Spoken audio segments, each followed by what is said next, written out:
You look down and but kind of where the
Okay, we'd like to welcome everyone and call to order the regular meeting for the West Valley City Council. It is September 24th, 2024. We're beginning our meeting at 6:31 p.m. in the council chambers of West Valley City Hall. We have all members of the council present: Councilman Fitzsimonu, Councilman Whetstone, Councilman Harmon, Councilman Hune, myself, Councilman Christensen, Councilman Norfelt. We're also joined at the dais with our city manager, Mr. Peely, and our city recorder, Ms. Kamick. Our opening ceremony this evening is going to be presented by Councilman Harmon. We'll turn the time to him.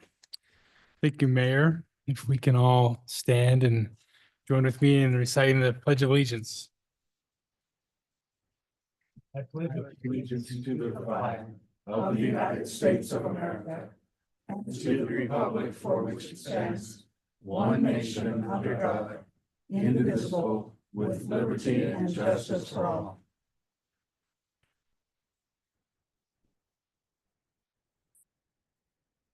Okay, we'd like to recognize Councilmember Amy Winder Newton here with us tonight, and she'll be presenting in a little bit. So thank you for joining us. All right, we have our awards and proclamations, and I'll turn the time over to Councilman Christensen to read our proclamation. Thank you, Mayor.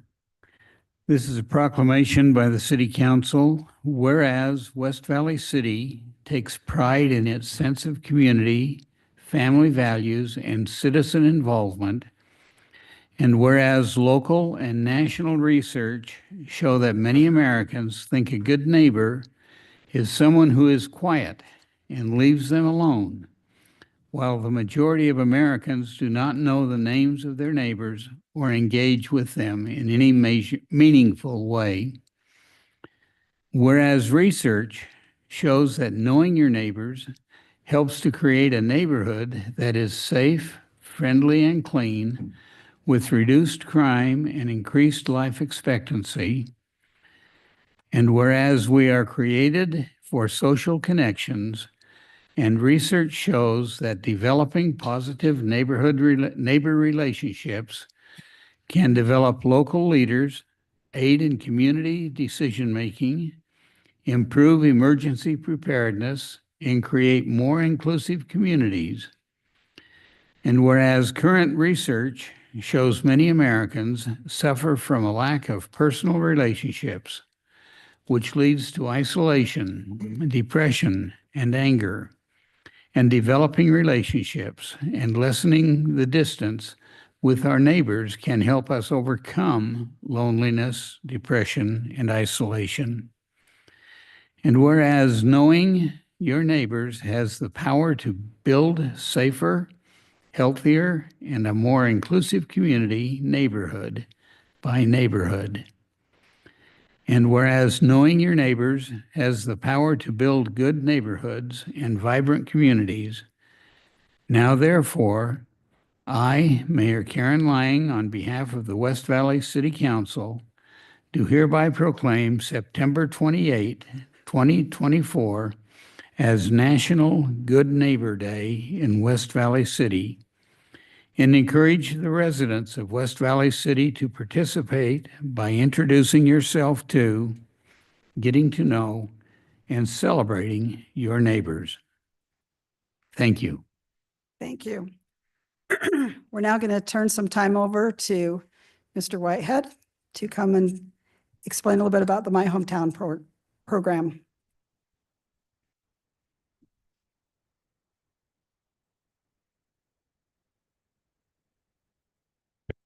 Thank you, all of you. That was really quite moving to hear that. My Hometown, as you know, is a partnership with West Valley City to help build community, to lift individuals, and to accomplish exactly what was mentioned in that proclamation. And there are many initiatives that will be coming online to be able to accomplish that vision together. We all know in our hearts that the quality of a neighborhood is determined by the kindness and friendship extended from neighbor to neighbor. Tonight, the City Council has initiated the vision for West Valley City to become known as the friendliest, the kindest, the most inclusive, and most beautiful city. We all have a part in executing that vision because it all starts with each one of us. The 250 volunteers of My Hometown are proud to work with Mayor Lang, the City Council, Ifo Peely, Craig Thomas, and his staff to accomplish this worthy objective of lifting individuals and building community. Now let's go show the world what being a good neighbor looks like. Thank you very much. Thank you so much. And thank you for all you do with our My Hometown program. You want to come up here and we'll have a little picture? Anybody else from My Hometown is more than welcome to come up.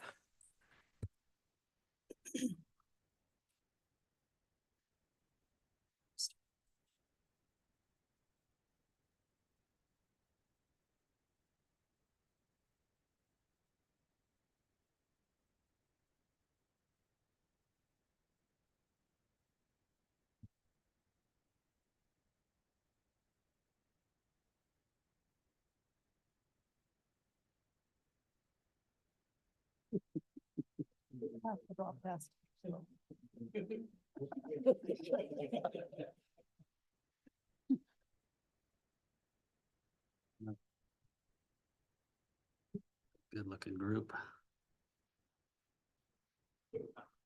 I can't guarantee anything.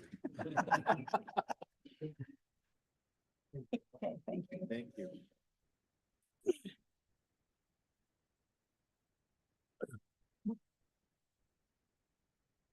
All right, we're not going to have a presentation by the county.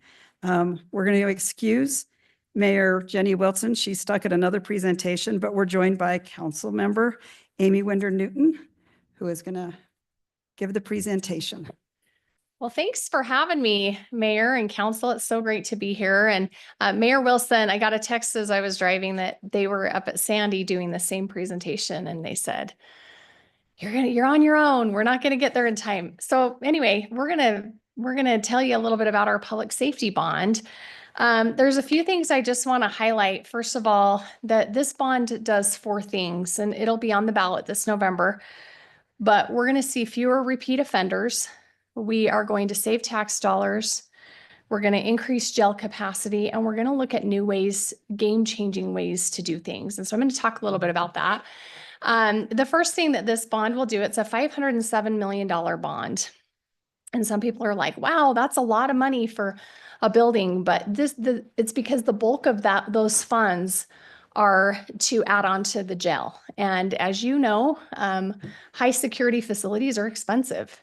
We have not added new beds to the county jail in 23 years, since 2001. And yet our population has grown by about 300,000 people. So it's time that we need to do something. The ADC, the Adult Detention Center, was built in a way that we can add pods to it. And so that's what we're hoping to do. We also want to have a mental health unit within the jail to help better serve people with mental health resources.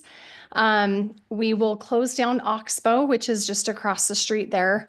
And we think that this will be it'll be cost effective for a few reasons. One, right now with Oxbow, sometimes we're hauling laundry from one facility to the other or food from one to the other. And so it'll be nice to have these consolidated. Along with that, we're also going to have a Justice and Accountability Center. We needed to come up with a more cost-effective way to help those lower level offenders. Because right now, one of the things that we get lots of complaints on is, our police are taking people to the jail and 2 hours later, they're let out because there's no room. In fact, I have a number here. We've had to release 4,017 offenders were released just in 2023 due to overcrowding. So this Justice and Accountability Center, we hope will help those people who maybe have some issues with the law, but just need some help, substance abuse treatment, mental health treatment, things like that. And so we're excited for this. It'll still be a facility where they can be held accountable, but it will be for those lower level offenders. And we're not sure where we're going to put that yet. We haven't made any decisions on where that will be located. So anyway, that's something that we're looking to do as well. If you can go to the next slide. Thank you. Some of the things that I've already mentioned, breaking the cycle of recidivism. We have so many people cycling in and out. We hope that this Justice and Accountability Center and a step down process with the jail will help people be able to get access to resources and get off on their way and not have to come back to the criminal justice system. We love that this is a bipartisan effort. So as you know, our county council is the most partisan, evenly split body in the state. We have 5 Republicans, 4 Democrats, and a Democratic mayor. And yet we are all coming together on this. This is such an important piece of our criminal justice system. And so 8 of our 9 council members voted to support this and put it on the ballot. And obviously the mayor is supportive as well. So our sheriff, our DA are very, very supportive as well. So just to kind of break down the numbers, the savings in jail, it costs about $136 per person per day. And the Justice and Accountability Center will be $75 a day. So it'll be a lot less. If we can go to the next slide. This GEO bond, here's kind of the breakdown of costs if you want to take a look at this. I won't run through it all, but this kind of gives you an idea of the different costs, the sale of the Oxbow property, and how that's being used. And then I just want to point out the county set aside the $100 million. I will just tell you, since I represent West Valley, I'm going to brag for a minute. we had some ARPA dollars that we were trying to figure out how should we use these, and there were lots of debates about it. And I was the one who pushed for no, we need to save a big chunk of this for a jail expansion. And so 75 million was money that the council purposefully set aside to save for this. And then the mayor's office found another 25 million that from cuts in other places that we could use. So that's where we get the 507 million. That for residents ends up being $4.91 a month. So anyway, I think, is there one more slide? Yes, so this shows you the timeline. Obviously, we have ballots that are going to be going out soon. We will be hosting a public meeting on the 8th. And we're going to be sending out materials to people so that they have information. We've set aside some funds to just inform. Obviously, we can't campaign with county dollars, but we are planning to give information to the public so that they have it as well. Next slide. Okay, there's the mayor's senior policy advisor, Brad Townley. If you have other questions, Brad is a great one to answer any questions. And in fact, are they here? No, Liz is here. Hi, Liz. This is Liz Solis from the mayor's office. And also I want to introduce to you Alicia Williams, who's my policy advisor at the county too. So if you ever have questions, we're here to answer them. And I'm happy to take any questions if you have any, or we'll just let you refer to the information we sent. Hey, any questions? You're off easy tonight. Okay, well, thank you very much. Thanks for letting me come and talk about this. So Okay, thanks. thank you so much for the presentation. Okay, we'll now move to our minutes of September 14th, 2024. I'll turn them to the council for discussion or a motion. Move to approve those minutes, Mayor. Second. Thank you. We have a motion and a second. All in favor, please say aye. Aye. And any opposed? Okay, those stand approved. We will now accept public comment. Public comment period is limited to 30 minutes. Any person wishing to comment shall limit their comments to 3 minutes each. Upon recognition by the mayor, you will approach the microphone. If you did not have a chance to sign up, please give us your name and address, otherwise just your name. All comments shall be directed to the mayor. No person addressing the city council during the comment period shall be allowed to comment more than once. Comments shall be limited to city business and matters within the purview of the city council. Speakers shall not expect any debate with the council, mayor, or the city staff. The mayor, council, and staff may respond after the comment period has concluded. Speakers shall refrain from personal attacks against any citizens, city staff, or members of the council. So we'll begin with speaker 1.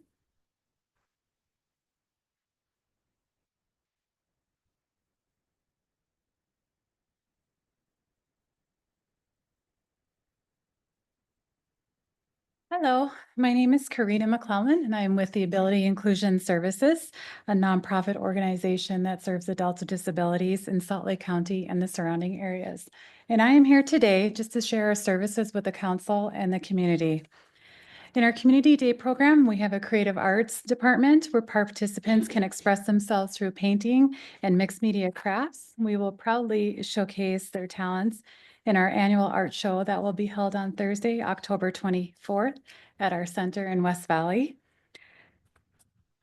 We invite you and the community to attend. You'll have the invitations there. And if you scan the QR code on your invitation, you will be able to see all the pieces of art that will be up for auction that evening. If you're not able to attend, but you wish to purchase art, you can bid right from the comfort of your home, and I'll deliver personally to you.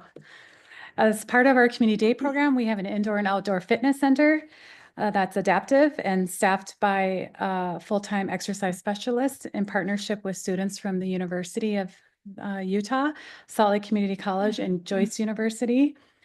Those students assist our individuals with improving physical functionality and range of motion. And also now we are currently building a library and a new sensory room. We have a large focus on community inclusion, ensuring our clients are engaging with the community and socializing. and participating in various activities. Since people with disabilities often suffer from isolation and depression, we make a concentrated effort to be out and about visiting places such as zoos, parks, museums, tours, volunteering, and much more. And that helps build those relationships and foster social connections within the community. Due to their disability, none of our folks are able to drive. So therefore, we're partnered with UTA to offer that door-to-door service.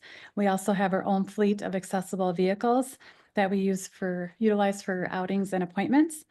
Additionally, we hold state contracts as a certified vendor for drug test kits, providing an array of kits suited to your needs. Our streamlined process is designed to meet the needs of law enforcement, state agencies, and other organizations requiring reliable drug testing solutions. And lastly, we have a residential program.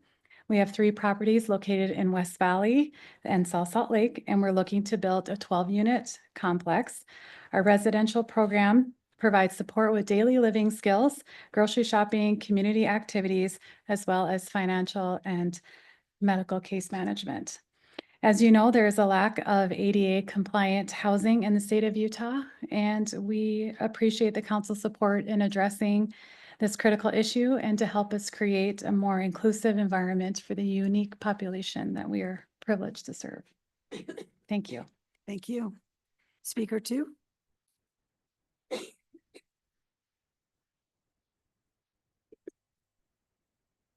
Hey, Mike Markham. We need some help. We have a catwalk that goes from the backside of Valley Junior High to Alice Way that continues down Regine. We need to come up with a way we can put a gate on that 15 minutes after school starts, open it up again 15 minutes before school is let out. We had an incident here a couple of weeks ago where we had to get 4 police officers in their cars to come in and round up about, I would say, 50 students that was milling around in the neighborhood. Wouldn't pay any attention to any of the neighbors or anybody telling them to go to school. They like to go hang out behind Mackey Meadows Ward that is right there. I talked to the bishop the other day and he's continually being called out to go up there and try to move them along.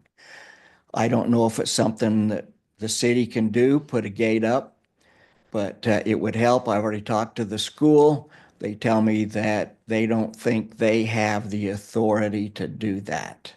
And once a student leaves the grounds, Granite Police have no authority over them. That's why we need to use West Valley. And it's a shame with what goes on in West Valley that it takes 4 officers mid-morning to round up these kids to get them back into school, get them back onto the school grounds.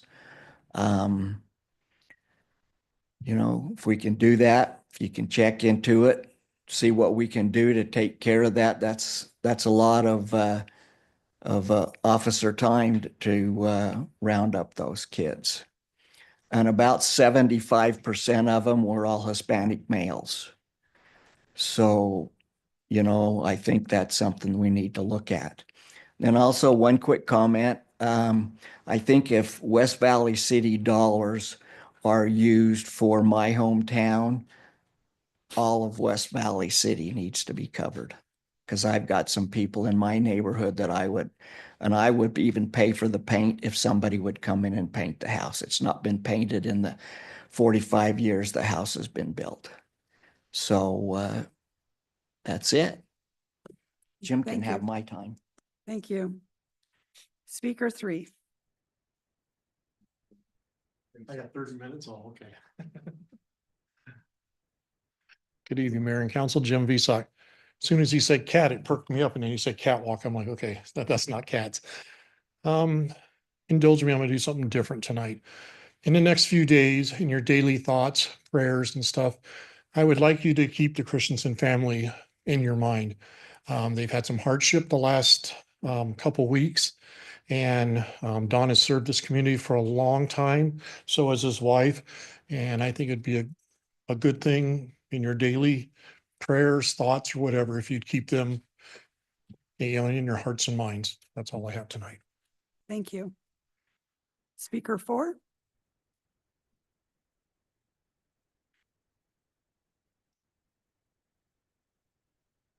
Good evening. My name is Frank Pedrosa. I live at 4703 West Kathleen Avenue here in West Valley.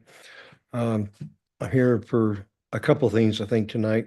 The first one is I was slowing down for the school crosswalk on 4800 West and about 3700 South. And as I'm slowing down because the light's flashing, some giant SUV Suburban came past me in the turn lane. It's not a pass lane, it's a turn lane going, I don't know, 40, 50 miles an hour through the crosswalk with the yellow lights flashing. I guess if I would have been in a patrol car, I might have been able to catch up with him and get his license plate, but in my little Toyota, it wasn't a thing to do. I got home, I called the number I have for West Valley non-emergency police, and I get sent to the Valley dispatch system, which took me 4 times to say, yes, it's not an emergency, to finally get to talk to somebody who had no idea where 4800 West was and the school crossing. And on the 3rd time, when she said to me, well, what's the address? I said, I don't know. It's approximately 3900 South. And she said, well, sir, last time you said it was 3850. I said, it's approximately, any one of our officers will know where it's at. I called Jacqueline Elementary because that's the school that the kids would be coming from. There, whoever the lady was that answered the phone, she knew about the intersection. She said, well, thank you for telling us. I will contact Granite School Police, who supposedly will contact West Valley City Police. I'm here to up the ante directly to you guys because we made the news tonight with our armed robbery of last Friday. But if somebody blows through there and injures and or kills the crossing guard or one of the students, we'll have even worse advertisement for what's going on. Meanwhile, it was about a month ago that my better half was in the same place and somebody blew past her the same exact way. So that's 2 times in our one family in 30 days at that crosswalk. I would suggest something going on with it. Thanks for listening. Thank you. Speaker 5.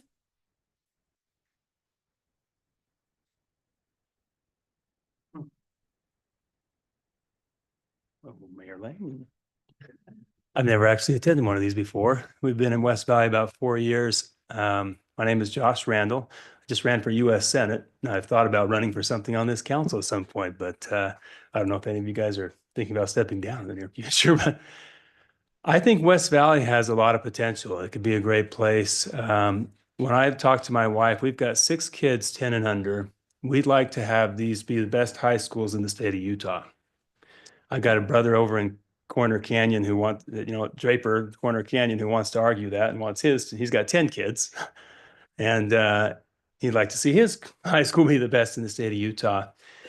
But what I would say is there's a few things I think that could really contribute in West Valley City. And these are going to sound like funny things to say.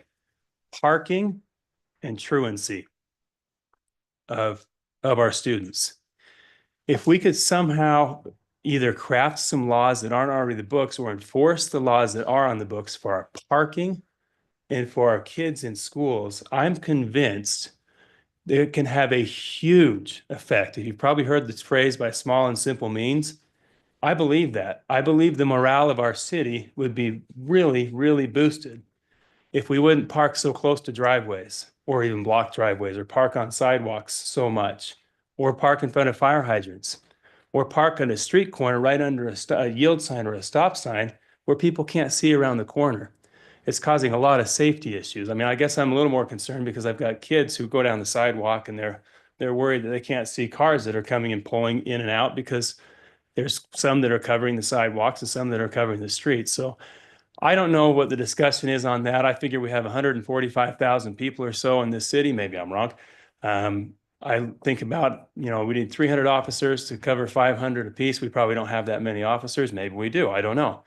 But I think about what it would take to kind of help keep our kids from sloughing school. If we could keep them from sloughing school just to go, and if we could kind of clean up our streets a little bit, the safety, the clearance, the visibility, and understanding and seeing what's going on in our community could really be lifted.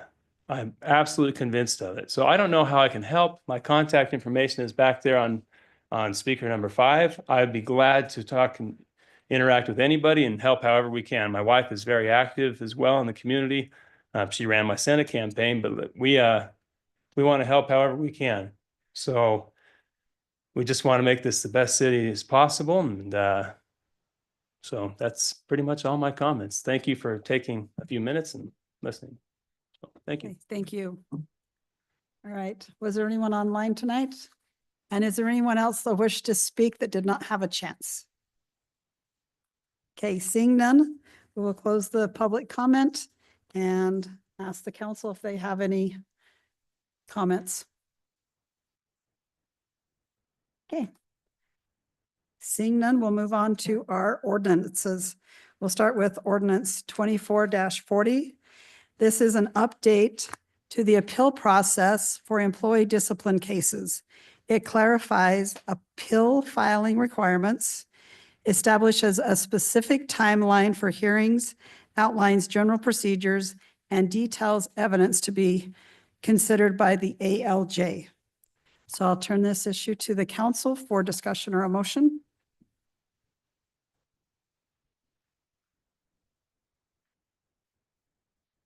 Move to approve ordinance 24-40. Second. Okay, we have a motion and a second. Ms. Kamic? Councilman Fitzie Umanu. Aye. Councilman Whitstone. Yes. Councilman Harmon. Yes. Councilman Hune. Yes. Councilman Christensen. Yes. Councilman Nordfelt. Yes. And Mayor Ling. Yes. Motion passes unanimously. Thank you. We'll now move to our resolutions. Resolution 24-141. This resolution is for network security enhancements, service upgrades, and network infrastructure replacement and expansion. The total cost is $320,265 from our CIP budget. To the council for discussion or a motion. Mayor, I would move to approve resolution 24-141. Second. Thank you. We have a motion and a second. Ms. Kamic? Councilman Nordfelt. Yes. Councilman Christensen. Yes. Councilman Hune. Yes. Councilman Harmon. Yes. Councilman Whitstone. Yes. Councilman Fitzie Umanu. Aye. And Mayor Ling. Yes. Motion passes unanimously. Thank you. We do not have a need for a closed session this evening. We do have one rather short meeting after this one for our special development agency. So we just have one more motion for this meeting. Motion to adjourn. All in favor, please say aye. Aye. And we stand adjourned. I call to order the special meeting of the West Valley City Redevelopment Agency. And I note that all of the members of the agency are present. And we're also joined with Ifo Pili, our city manager, and Nicole Kamak, our city recorder. We have some minutes from our September 3rd special meeting. We will entertain a motion regarding those minutes. Move to approve the minutes of September 3rd. Second. All in favor, please say aye. Aye. Any opposed? The minutes pass unanimously. We have one resolution on our agenda tonight. This resolution would allow Ability Inclusion Services to purchase 3 parcels of land owned by the West Valley City Redevelopment Agency. Their intent is to construct an independent living facility for persons with disabilities. The total cost is $350,000. This is Resolution 24-12 to the agency. A motion to approve resolution 24-12. Second. Any questions or discussion? All right, let's have the vote, please. Mr. Fittipaldi, Aye. Mr. Whetstone, Yes. Mr. Harmon, No. Mr. Hune, Yes. Ms. Lang, Yes. Mr. Christensen, Yes. and Chairman Nordfeld. Yes, Motion passes by majority. thank you. That concludes our business. We'll have one more motion, please. Motion to adjourn. All in favor, please say aye. Aye. Aye. I think everyone said aye. We are adjourned.